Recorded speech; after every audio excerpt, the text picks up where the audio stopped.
Hey, hey, why are marriage rates dropping like a rock? Why are marriage rates dropping like a rock? We're going to be talking about this. There's a lot of craziness going on out there in the world. And this was actually inspired by my friend Jimmy Rex, shared this on his social media the other day. And I thought, wow, how fascinating is this? I actually have just listened to a couple of podcasts about this as well. Not directly this, but sort of facets of it, but it's really interesting. And there's a huge implication to the entire human race. Our entire species is sort of at risk with some of these numbers. I want to share these with you, and I want to hear your feedback. I want to get your thoughts, and I'm going to present to you what I think is going on, why I think it's going on. But this matters. This matters. Listen to this. This is Americans. It's not the rest of the world, but similar trends in many of the developed societies. Okay, these are the stats of the percentage of Americans that are married by age 30. By age 30, in 1975, 91% of women by age 30 were married. 81% of men. Now, why is there a differential? Well, men tend to be older than women when they marry, or in other words, women tend to marry older men. Now, that did not happen to me, right? I have a cradle robber as a wife, right? She's an older woman and she's gorgeous. I wouldn't have it any other way. And she's only 9 months older than me, by the way. Okay, but statistically, most men are older than women when they get married. Okay, so 1975, 91% of women, 81% of men were married by age 30. Fast forward 10 years, 1985, only 77.5% of women. It's a pretty big drop between 75 and 85. 77.5% of women and 67.7% of men were married at 30 in 1985. In 1995, that number drops to 64% of women and 54.4% of men are married by the age of 30 in the United States. 2005, okay, so this is essentially 3 decades down the road, 30 years later. Only 50.5% of women are married by age 30, 41.1% of men. Okay, so the discrepancy is actually widening. So people are waiting not only much longer if they get married at all, but the age gap is widening. Okay, in 2015, okay, it goes down to 37% of women, 27.8% of men. So the age gap narrows again here, but both are going down. As of 2025, the most recent statistic, 25.6% of women and 16.5% of men are married by age 30. What is going on here? What is going on here? People are not getting married at nearly the same rate. And if they are, they're getting married much later in life. And so this has a lot of repercussions in our society, a lot of interesting ones, maybe some positive ones, but a lot of challenging ones, especially to things like the birth rate, population decline, maybe even population collapse. Okay. And if you understand how compounding works, compounding is a function of time, right? Okay. And so most species are compounding. They have a geometric progression. And as you put time into the mix, there's fewer generations in the same time. The multiplication slows down. And so there's a lot of potential challenge here. There's a lot of challenge of things like Social Security, where you have a lot more people depending on it and a lot fewer people working. You have an aging population. You don't have as many people coming up behind. So then you have, like in Japan, potentially really excess amounts of houses and other things because the population is just not keeping up with things. What is going on? And so question number one is this normal? Is this natural? Have we seen it before? Or is there something bigger at play here? And what I would submit to you is this is quite by design. This is quite by design. The elites, the globalists, these people have been talking about population control for a very long time. And so there's a couple ways you can do it. Number one is, you can go and eliminate a lot of people who already exist. That's a tough sell for most people most of the time. Nobody really wants to be eliminated. Most people are not in favor, thank goodness, of eliminating other people. Okay, so that's like not a real viable option. The second way that you can get some control of the population is by forced, forced control, like they were trying to do in China, right? Where like you can only have so many kids and only so many of them can be men, and if you violate that limit, then you have penalties, or that they force the termination. That's not really popular in most civilized nations, right? So the third way you can do this is you can try to get people to stop connecting on their own, and you can do this through a series of ways. And so I want to have a quick discussion with you, and I'd love to hear what your thoughts are on this. Why do you think this is occurring? And why is it dropping so rapidly? I mean, look, in 1975, 91% of women at age 30 were married. Today, only 25%. That is a 3/4 decrease. That is a 75% decrease in the amount of people married at that age. Men are even worse. Men were 81% married at 30 in 1975. Now they're down to 16.5%. People simply are not getting married, or if they're getting married at all, they're getting married much later. What is causing this? Well, I want to submit to you a couple of things. Number one is failure rate. I live in a generation, thank goodness my parents are still married. They have been a great example to me. But they're a rarity. It's something like 53% of marriages currently end in divorce. Okay. And so there's huge cost to this. There's huge emotional costs. There's huge costs on children, their emotional development and well-being. There's gigantic financial costs. There's upheaval of the whole life system when that relationship and agreement fails. And so when it fails more than 50% of the time, I think our generation and the generations coming up after us are looking at this a little bit more skeptically, like they have than they have in the past. And they're saying that they're looking and saying, I don't know that I want to enter into this sort of agreement. I don't know that I want to be bound by this legal contract. I don't know that this is something I want to do, knowing the failure rate and the immense catastrophe that is brought along with this. And that's fair, I suppose, right? Like that's fair. Marriage is hard. For any of you who are married, you understand that, right? Look, marriage is hard. It's not easy. One of my mentors told me, he said, Ian, he said, all marriages are bad, but some people choose to make them good. And what was he saying? Saying you have two inherently selfish people who inherently are self-interested, who come together to become one. And all of a sudden, we now need to live our life not in pursuit of ourselves, but in pursuit of the unit and of the other person. And that's a really large leap for people like me and you, right? Who are primarily self-interested, primarily motivated by survival and self-interest. That's our wiring. And we live in a society today where it's easy to go through the process. It's easy to do the divorce. The process around it is anything but easy, but it's very easy. It's also become very socially normal, right? Like 30, 40 years ago, that was not like a really acceptable thing, but today it's quite normal, quite accepted. And so people look at this ease of entering into this social acceptance, the failure rate, and say, well, I don't know. Okay, so I would submit to you that that's one of the reasons this is occurring. The second thing I would submit to you is there's economic factors, right? Like, 50 years ago, a family could survive on one income. They could have a nice home in the suburbs with 2 cars, and they could afford everything just fine on one income. And today that is anything but the case. Most people are dual income, and even those dual income earners have multiple jobs and they don't afford everything just fine. And so there's an enormous amount of financial pressure. You've got huge student loans being paid back for degrees in the science of rainbow knitting and all sorts of other things that are not, like, let's call them super useful.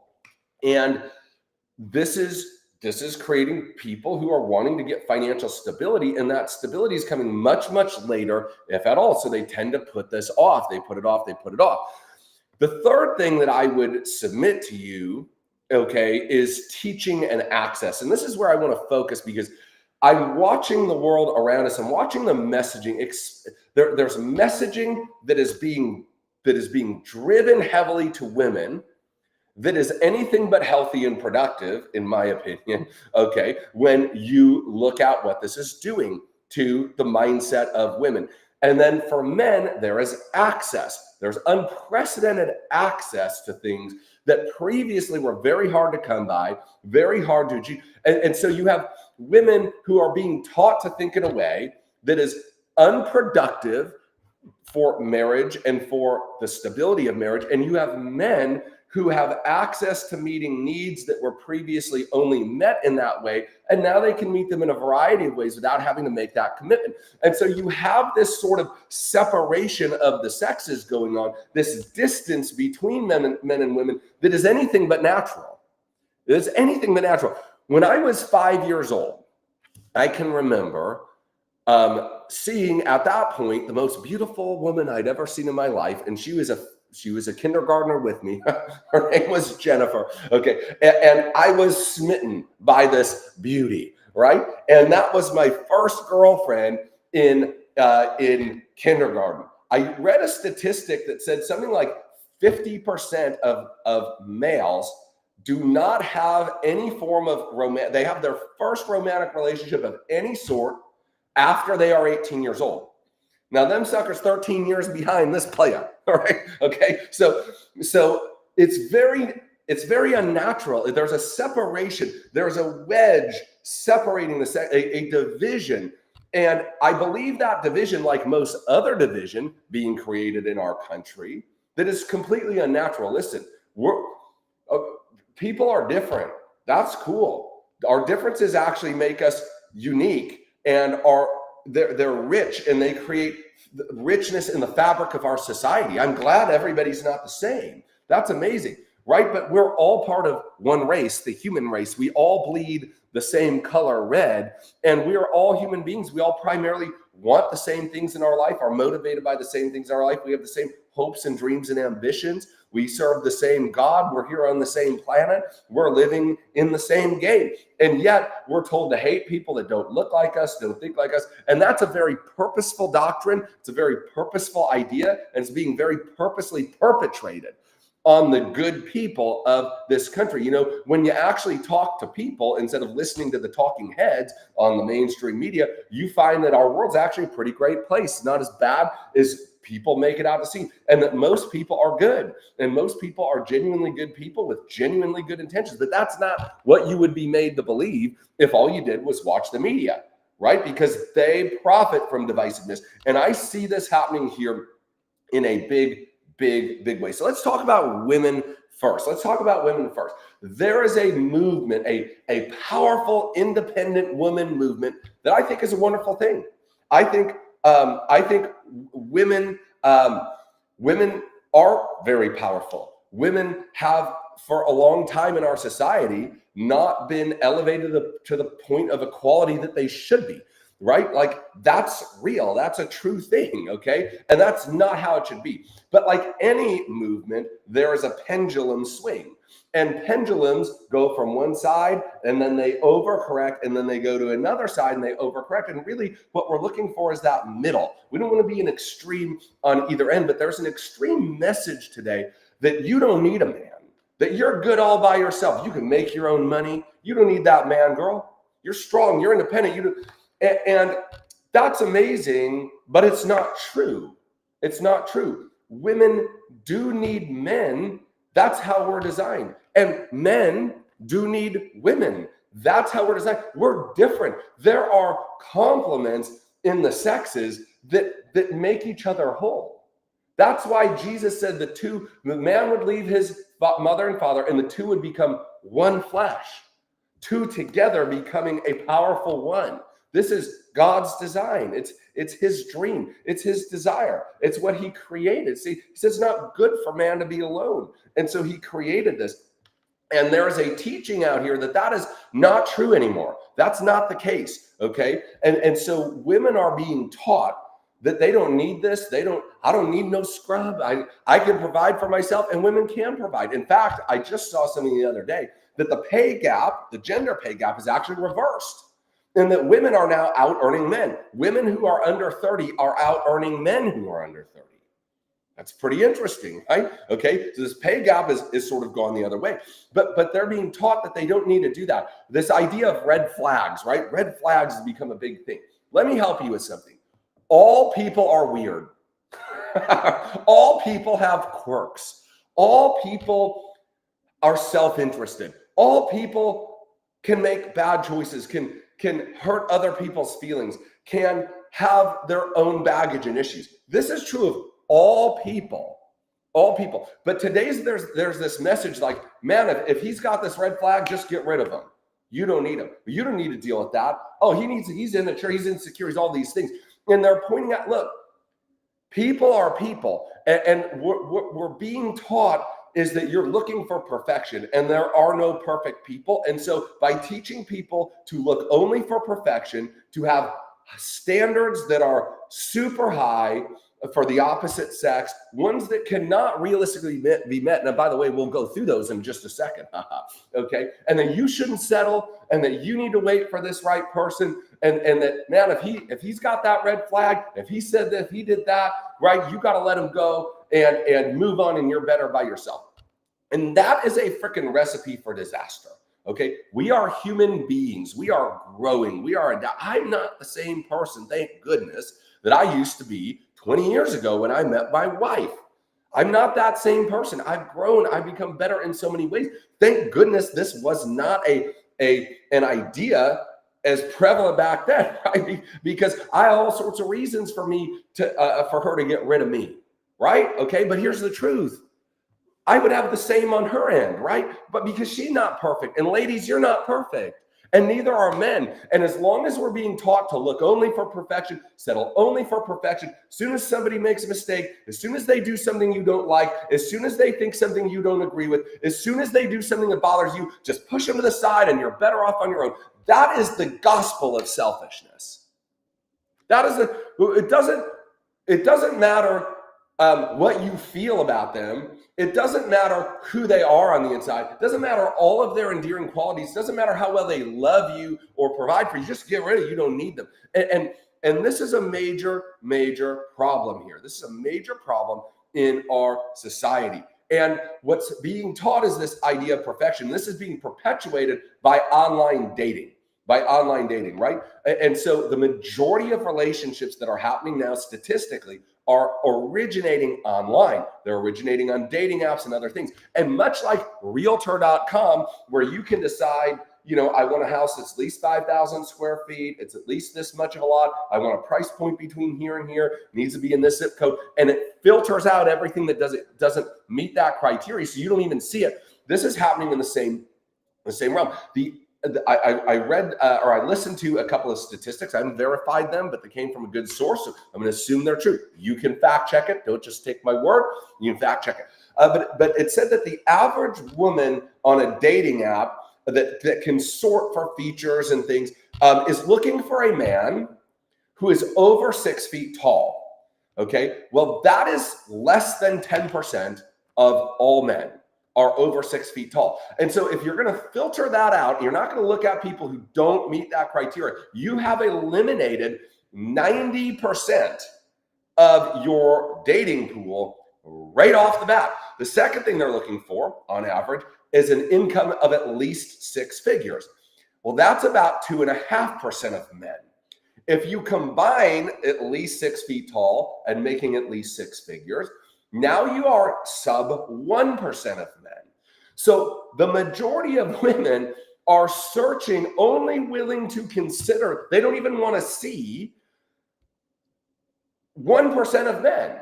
They're only willing to consider them. The other 99% are not even coming up on the radar. Well, let me help you with something. Having been married now, coming up on 20 years, okay? Having gone through a lot of really challenging times, okay? And a lot of spectacular and wouldn't trade them for the world times. A lot of hard, a lot of good, but great overall.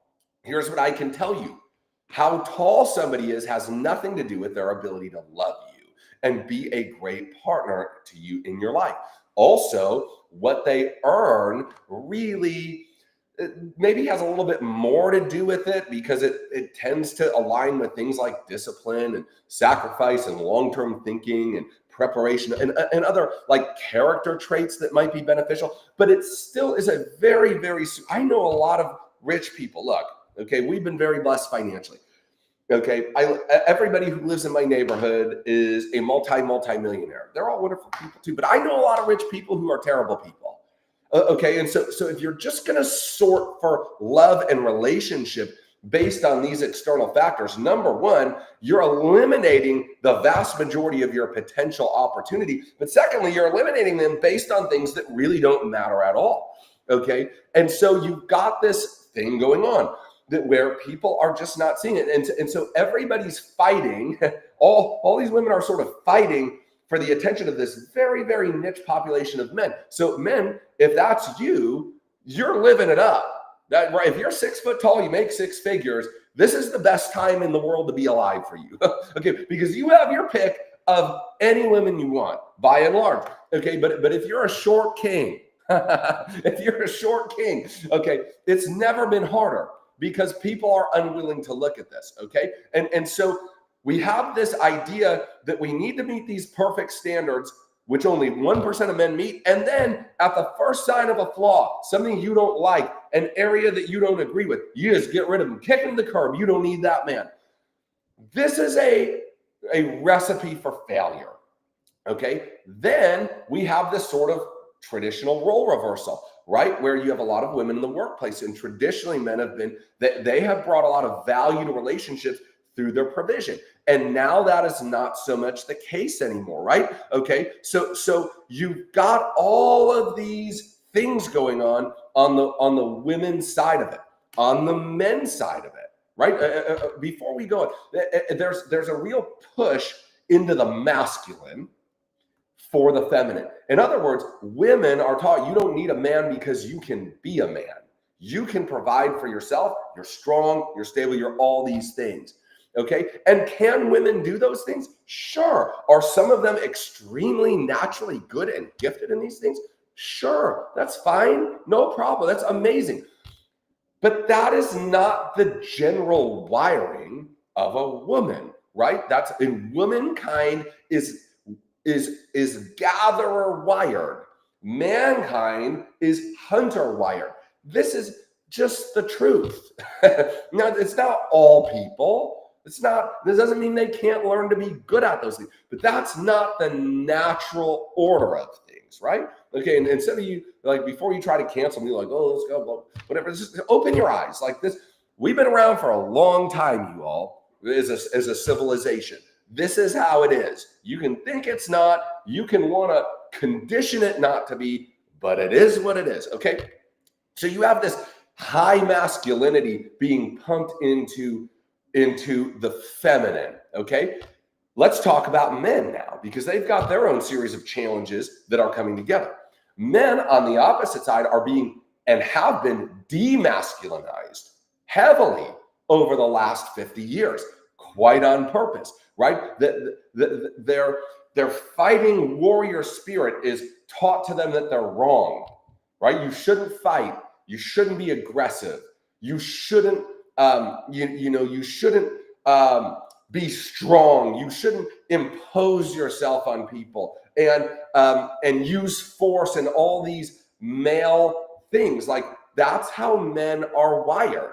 Men are warriors. Men are protectors. Men are providers. That is in their DNA. That is how we are structured. And that has really been conditioned out of men in place of being more emotional, being softer, being these things. And that's good. And we should be in touch with our emotions. And we shouldn't be angry and upset and physically aggressive all of the time. That's not what I'm saying to you. But what I'm saying is it's been conditioned out. And so opposites attract. Magnets, plus and minus, attract. North and south attract. This is how life works.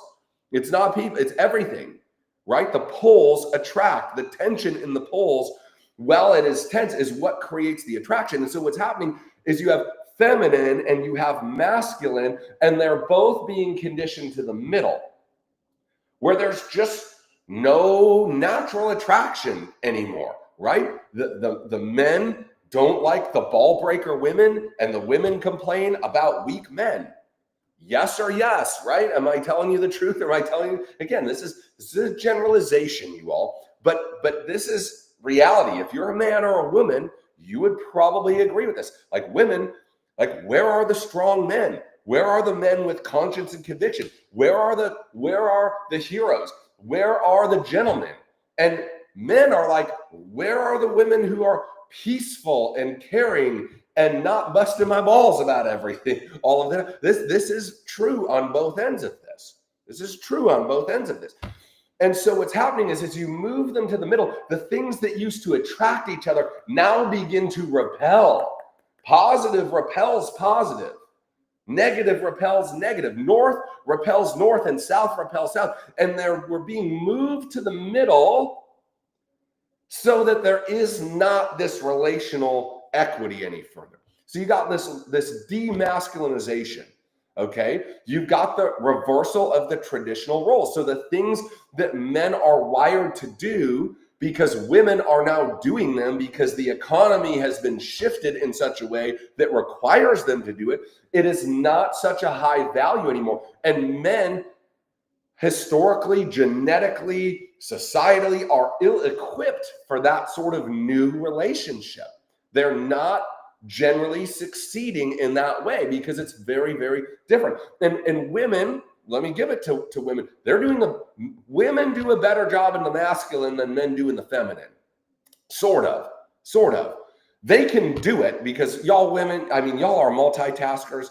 You want to get something done, give it to a woman, okay? Because y'all get things done. You find a way, you make a way, right? Like you are the toughest sons of guns in so many ways, okay? But it's not without a cost.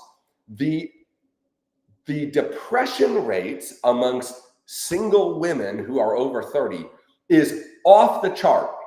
It's off the chart. I'm going to butcher this, but something like 40-something% of these women, if you're single, you're over 30, you are prescribed an antidepressant medication. Okay, so they are the most independent, the most self-providing, and the least happy women in the history of the world. At least the recorded history of it, okay? And this is why.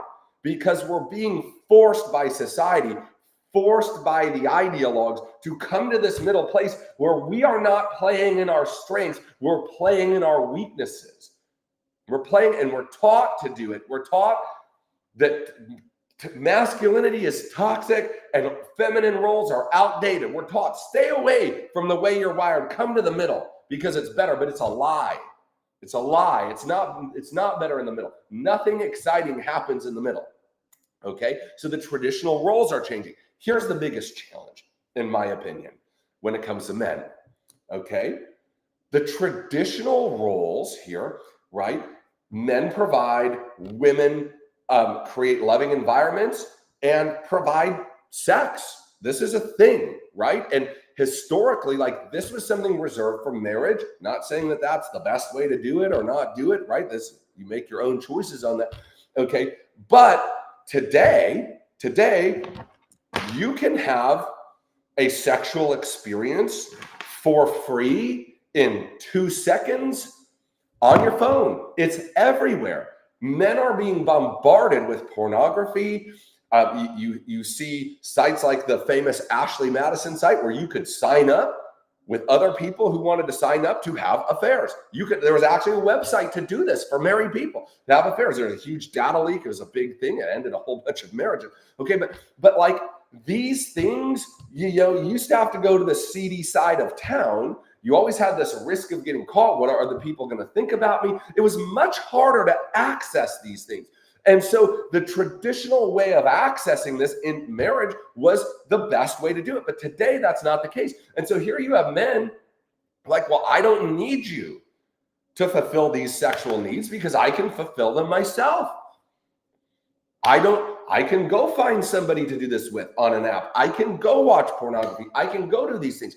And so coming back to the women who all want the 1% of men who make 6 figures or are 6 feet tall, those men have virtually no incentive to settle down and to commit because it's like a free-for-all out there, right? Like they're the archetype that everybody's looking for. They can have easy sex with anybody they want at their choosing. And so there's no reason. So women want this certain sort of man, but that certain sort of man has no reason to limit himself to one woman. And so we have this fundamental breakdown, which is leading to these marriage rates. Again, for those of you just joining us, in 1975, by age 30 in America, 91% of women were married, 81% of men were married. Today, in 2025, At age 30 in America, only 25.6% of women are married, and an astoundingly low 16.5% of men are married. Why? Because, in my opinion, we are being propagandized against each other. Women are being taught to hate men, that they don't need men, that they're better off by themselves, that anything a man can do, they can do. And it's destroying them. It's destroying them emotionally. It's destroying them physically. And men are being taught, you don't need to commit to this because you can get what you need on your own. You don't need to deal with them. You don't need to deal with their ups and downs. You don't need to deal with their opinions. You can just be over here on your own. And you shouldn't even really be a man to begin with. You shouldn't want to be strong. You shouldn't want to provide. You don't need to do these things, right? It's really, really crazy. And here we are allowing our relationships and our society to be unraveled by people who have very, very ulterior motives. You want to know what my biggest concern is with this? My biggest concern. So my wife loves dogs. She has a dog named Tarzan. He's a 90-pound Belgian Malinois. He's incredibly well trained. She loves this dog so much. And it's so funny because I joke with her sometimes, because one of the things that she loves so much is she can tell this dog whatever, and she can yell at the dog or give the dog a treat. And man, that dog does not talk back, and he's always right there at her side, right? And and I make a funny joke about it, right? But you have this I can do what I want, but I don't have to think about the other person's feelings. I don't have to live for their reactions, etc. Right? You have this sort of thing going on, right? Where it's just easier to do it that way, right? Well, so that's a dog, right? Or that's pornography for men, right? I can get the sexual experience without having to have the intimacy, without having to have the connection. I don't have to have the relationship. I don't need to have the commitment. Don't need to worry about somebody else's feelings. It's my way all the time without any concern for anybody else. Okay? This happens on both sides. My big, big concern is the advent of AI and AI companions, which they are working on now. This is going to be a major, major problem for our species because it will be able to give you a human-like experience. And with the way this is progressing, it will be, right, like the AI companion robots right now, they're super expensive and they look weird. It's definitely a robot. I don't think anybody would think, oh, that's not a robot, right? There's probably some social stigma. But imagine a partner that does anything and everything you want all of the time. It's your way, all the time. They never disagree with you. They never let you down. They never betray you. They never say something that upsets you. They never make a mistake. It's your way all the time. It is a unilateral, one-way relationship. They only exist to meet your needs with nothing required from you. I know people, you all, and people are like water. They follow the path of least resistance. This is going to be a major, major problem for our society. Save this video, come back to this in 10 or 15 years when the marriage rates are 2 and 3% and everybody's just married to an AI robot, okay? Because it takes the risk out of it, takes the hurt out of it. It takes the pain out of it, the pain of loss. It takes all those things out of it, but it also takes the connection and the intimacy and the joy. One of my favorite movies was Bruce Almighty. And in that movie, Morgan Freeman played God. And one of the things that when Bruce had a chance to act as God, he came to God and said, how do you make somebody love you? And he essentially said, well, I've been dealing with that since the beginning of time, right? That's God's heart. He made us to love him. He wants to be loved. He wants to love in return. That is foundationally and fundamentally human. And part of love is that you are loved in return. Part of love is that you are accepted and embraced as is. That's part of love. And when there is no opportunity, when you are just given whatever you want and need without having to be chosen, that is a emptiness. That's a facade. That's a fake. It's a fake. It looks like it, but it's not the real thing. And my heart and prayers go out to our society that maybe we wake back up and we understand there are no perfect people. In fact, it's our imperfections that make love really love. Because we say to each other, amidst all of your challenges, amidst all of your quirks and your strangeness, I choose you. Of all the people in the world, I choose you. And I choose you today and I choose you again tomorrow. And that's acceptance. That is love.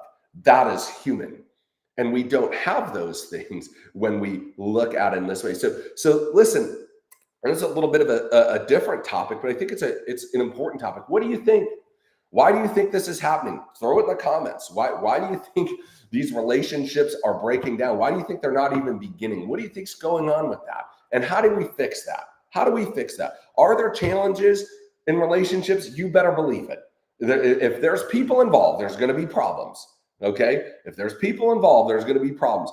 Guys, listen, the first two people, there were problems. Okay? It didn't take but 2 generations or 3 generations before people were murdering each other. But people are people. That's why we need Jesus, you all, because we're people. We're imperfect people, right? But we serve a perfect God. And God, right? We love him because he first loved us, but he is the model. He's the creator with a capital C, and we've been made in his image. God is love, and we've been made in his image, which means we can love. We were built to love, not to stay isolated, not to serve ourselves, not to not care about other people and only meet our own needs. I hope and pray that this helped you in some way. It was an interesting conversation for me, for sure. Drop in the comments what you think is going on. Hit a share button, tag some people if you felt like this was helpful to you. God bless. We'll talk to you all soon.